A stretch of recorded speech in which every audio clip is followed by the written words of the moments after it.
கந்தபுராணம் அசுரகாண்டம். அகஸ்தியர் புறப்பட்டார். அகத்தியர் வந்த வழியை திரும்பி காசி மாநகரம் சென்றார்.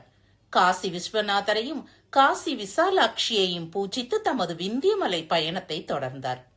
விந்தியமலை சாரலை வந்தடைந்த அகத்தியருக்கு விந்தியமலை வழிவிட மறுத்தது. அகத்தியர் விந்தியமலையை தமது கரத்தால் அழுத்தினார். அன்று கைலிநாதனின் கால்கட்டை விரலுக்கு அழுந்திய ராவணனைப் போல விந்தியமலை அரசனும் நசுங்கினான், பூமிக்குள் அழுந்தினான். குருமுனி வாமனனுக்கு தலை வணங்கினான் மாவலி. குருமுனி அகத்தியனுக்கு முடிபணிந்தான் விந்தியன். விந்தியன் வெட்கினான், வேதனையுற்றான். குருமுனிவரின் பாதம் பணிந்து பிழை பொறுத்தருள பிரார்த்தித்தான். அகஸ்திய முனிவர் அவனிடம், விந்தியமன்னா, நான் மீண்டும் இவ்வழியாக வருவேன், அப்பொழுது நீ உன் சுய உருவை அடைய கடவாய் என்று அருள் செய்தார். அகஸ்தியர் விந்தியமலையை கடந்து குடகுமலையை வந்தடைந்தார். அங்குதான் வாதாபியும் இல்வலனும் வசித்து வந்தனர். அகஸ்திய முனிவரை கண்டான் இல்வலன். வழக்கம் போல அகஸ்தியரை பணிந்து போற்றி துதித்து தனது ஆசிரமத்திற்கு அமுதுண்ண அழைத்தான். அகஸ்தியர் அந்தனர் கோலத்தில் தனது எதிரில் கபட நாடகம் ஆடும் அரக்கனை கண்டு கொண்டார். ஞான திருஷ்டியால் அவனது பாதக செயல்களை புரிந்து கொண்டார். குருமுனிவர் உதடுகளிலே குறுநகை தவழ, உங்கள் இல்லத்தில் அமுதுண்ணை யாம் கொடுத்து வைத்திருக்க வேண்டுமே என்று கூறியவாறு அவனை பின்தொடர்ந்து புறப்பட்டார். வழக்கம் போல் இல்வலன் அகத்தியரை வரவேற்று உபசரித்து உயர்ந்த ஆசனத்தில் எழுந்தருளச் செய்து வாதாபியை கரி செய்து படைத்தான்.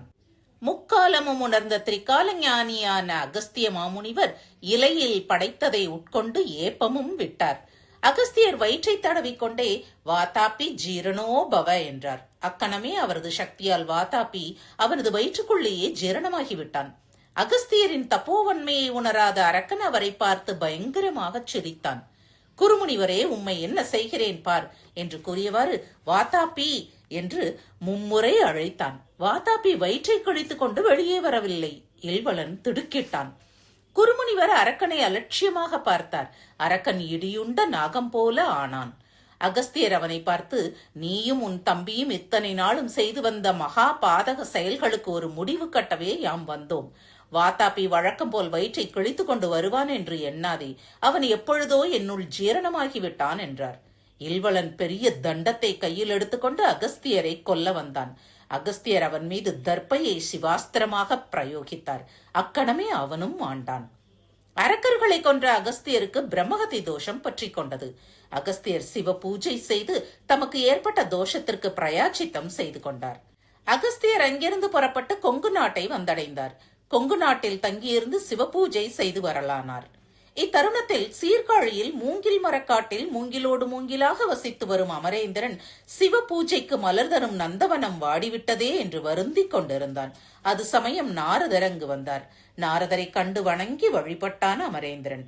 அவன் நாரத முனிவரிடம் நந்தவனம் வாடிவிட்டது பற்றி சொல்லி துக்கினான். நாரதர் தேவேந்திரனுக்கு அகஸ்திய முனிவரின் அருமை பெருமைகளை சொல்லி, தற்சமயம் அவர் கொங்கு நாட்டில் தவம் இருக்கிறார். அவர் தம்மிடமுள்ள கமண்டலத்தில் காவிரியை அடக்கி வைத்துள்ளார். அந்த காவிரி நதியை இங்கு வருமாறு செய்தால் உன் குறை நீங்கும் என்றார்.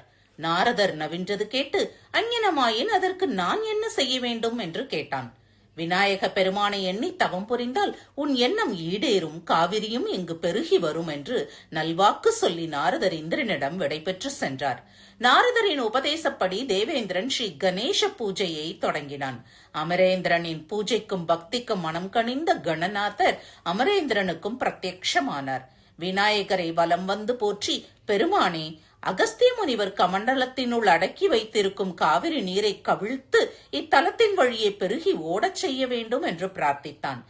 தேவேந்திரா, உனது எண்ணத்தை ஈடேற்றுவோம் என்று திருவாய் மலர்ந்த கணபதி ராஜன் அகஸ்தியரிடம் தமது திருவிளையாடலை தொடங்கினார்.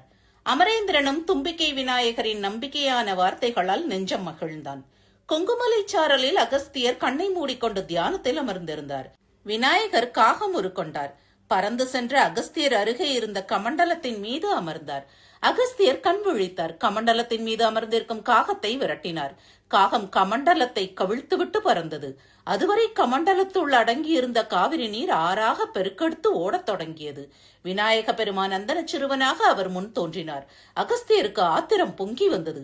யாரோ ஒரு அசுரன் தான் அந்தனர் உருவில் மாயைகள் புரிகின்றான் என்று எண்ணினார். அந்தன சிறுவனின் தலையில் குட்டுவதற்காக கைகளை ஓங்கினார். அந்தன சிறுவன் ஓடத் தொடங்கினான். அகஸ்தியரும் அவனை துரத்தி கொண்டு ஓடினார். அகஸ்தியரும் ஓடி ஓடி களைத்தார். அந்தன சிறுவனாக வந்து அற்புதங்களை செய்த விநாயகர் அகஸ்தியருக்கு அருட்காட்சி கொடுத்தார். விநாயக பெருமானின் திருத்தோற்றம் கண்ட அகஸ்தியர் அஞ்சினார், நெஞ்சு உருகினார், கண்ணீர் சிந்தினார்.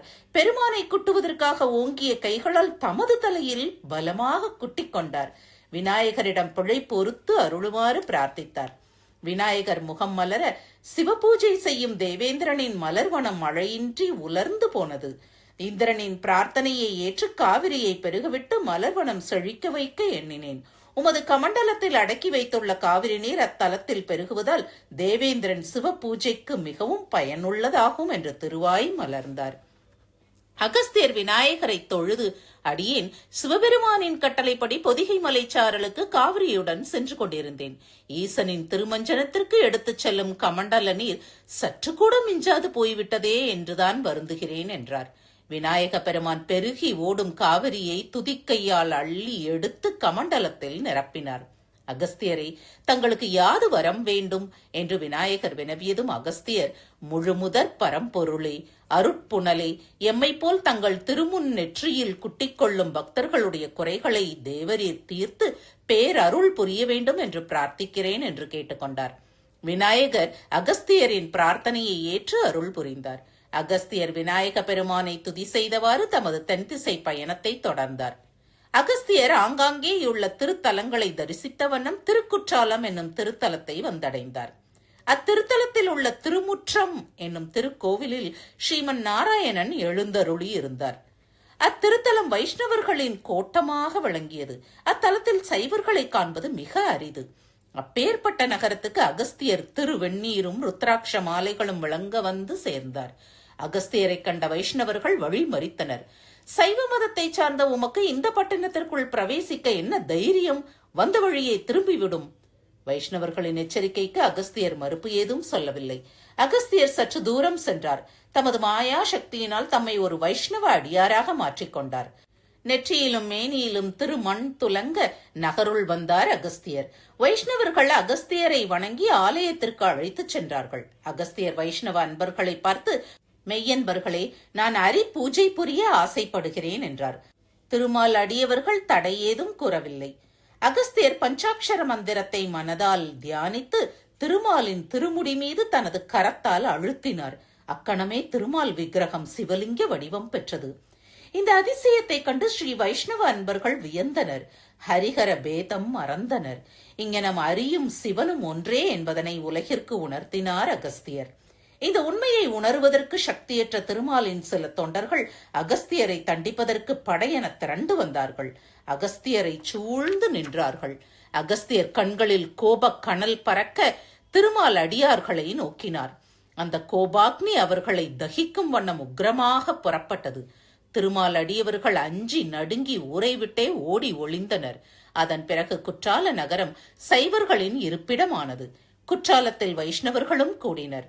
குற்றால நகரில் சைவமும் வைஷ்ணவமும் ஒன்றே என்ற உண்மையான தத்துவத்தை உணர்த்திய அகஸ்தியர் அங்கிருந்து புறப்பட்டு பொதிகை மலையை வந்தடைந்தார்.